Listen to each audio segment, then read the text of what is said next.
Itinaas lang ng lalaki ang baril niya, nakatutok sa isang USA. Ngunit may nakita siyang isang nakapanghihilakbot na anino sa unahan. Agad niyang napagtanto ang panganib, sapagkat sabi-sabi, may mga nakatatakot na nilalang sa kagubatan. Para mabuhay, nagtago kaagad ang mag-ama sa likod ng tore. Pagkatapos ay sinenyasan ng lalaki ang anak na huwag maingay. Subalit kahit na gayon, maya-maya pa'y muling nagkaroon ng mabibigat na yapak sa labas. Agad na itinutok ng lalaki ang baril sa pinanggagalingan ng tunog, dahil ito ang kauna-unahang pagkakataon sa 20 taon niyang pangangaso na makasalubong niya ang isang halimaw. Likas na ang takot sa hindi niya alam. Nang mga oras na iyon ay puno ng nakakakilabot at nakakapanghinang tensyon ang hangin. Para bang anumang oras ay sisirain na ng halimaw ang pinto. Habang naghahanda na ang lalaki na makipaglaban ng habang buhay sa halimaw, ay bigla na lamang umalis ang halimaw sa labas ng hindi malamang dahilan. Hanggang sa tuluyan ng tumahimik sa labas. Dahan-dahan nang ang tumayo ang lalaki at tumingin-tingin sa paligid. Ngunit, punong-puno na pala ng mga gasgas ang mga kahoy na tabla sa labas.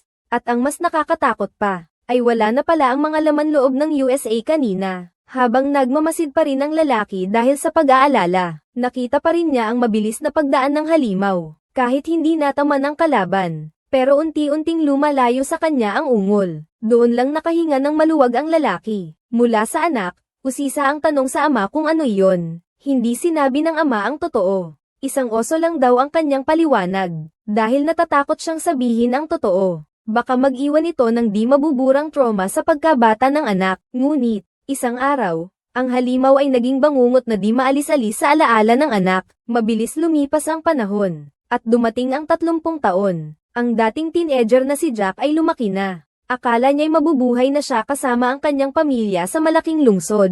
Ngunit isang email ang muling nagbalik sa kanya sa maliit nilang bahay sa kagubatan noong siya'y bata pa. Namatay na pala ang matandang ama ni Jack, kaya naman, isinama niya ang kanyang asawa at anak at umuwi sila ng bakasyon. Habang papunta sila sa bundok, nakasalubong ni Jack ang isang matandang kapitbahay na matagal na niyang hindi nakikita. Nang malaman niyang ang kapitbahay ay pauwi na rin sa bundok, agad na inalok ni Jack na isakay ito. Ngunit sa di inaasahang pagkakataon, may nangyaring aksidente. Buti na lang at may malaking puno na pumihil sa sasakyan. Kaya naman, ang pamilya ay nakabitin sa ere. Gusto nang buksan ng kapitbahay ang pinto ng sasakyan para umalis. Ngunit aksidenteng nahulog ito sa lupa. Pagkakita niya nito, pinapanto na lang ni Jack ang asawa at anak niya sa ibabaw ng sasakyan. Ngunit bigla na lang, may narinig silang mga ungol. At nakita niya sa side mirror ang anino ng halimaw. Bago pa man siya makapag-react, isang braso ang biglang durog sa salamin ng sasakyan. At ang braso niya ay nasugatan ng halimaw. Sumunod na segundo, ang kapitbahay sa lupa ay hinailan ng halimaw. Nang mapagtanto niyang delikado na ang lugar, dali-daling umakyat si Jack sa bubong ng sasakyan at iniligtas ang kanyang asawa at anak. Buti na lang at malapit lang ang lumang bahay. Ngunit ng mga sandaling iyon, muling umalingaw-ngaw ang mababang dagandong ng halimaw. Umuwi na tayo, para mabuhay. Ang buong pamilya ay nagmamadaling tumakas. Bago pa man sila maabyutan ng halimaw, nagtago sila sa loob ng bahay. Ngunit ang halimaw ay nasa mismong pintuan na ng bahay.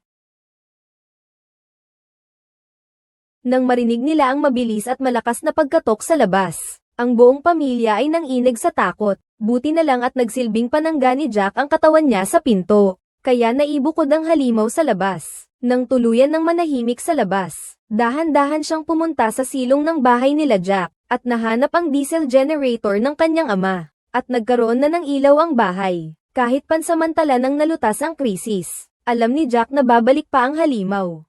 Kaya para maiwasan ang trahedya, inilayo niya ang aparador sa may pintuan ng kwarto. Akala niya'y ligtas na ang pamilya niya. Ngunit, ng mga oras na iyon, ang sugat sa braso ni Jack ay naimpeksyon na ng mutated virus.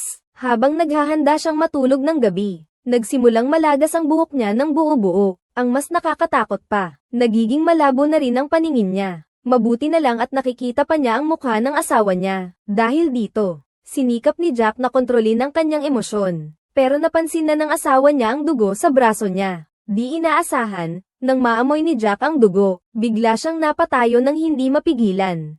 Kinain niya ang sugat niyang braso nang walang pakialam. Nang makita niya ang kanyang asawang namumutla sa takot, ang natitirang katinoan niya ang pumihil sa kanya. Pagkatapos ay umalis si Jack nang walang lingon-lingon. Nang mga oras na iyon ay alam na ng kanyang asawa, na hindi naligtas ang bahay na ito. Ang dapat niyang gawin ay madali ang dalhin ang kanyang asawa sa ospital. Nang mga sandaling iyon ay napansin niya ang kotse na nakaparada sa harap ng bahay. Kaya naman agad-agad niyang hinanap ang susi. Pagkatapos ay kumuha siya ng isang kutsilyong pamprutas. Nang makita niyang walang anumang ingay sa labas, noon lang niya sinakay ang kanyang pamilya sa sasakyan. Ngunit pagpaandar pa lang niya ng sasakyan,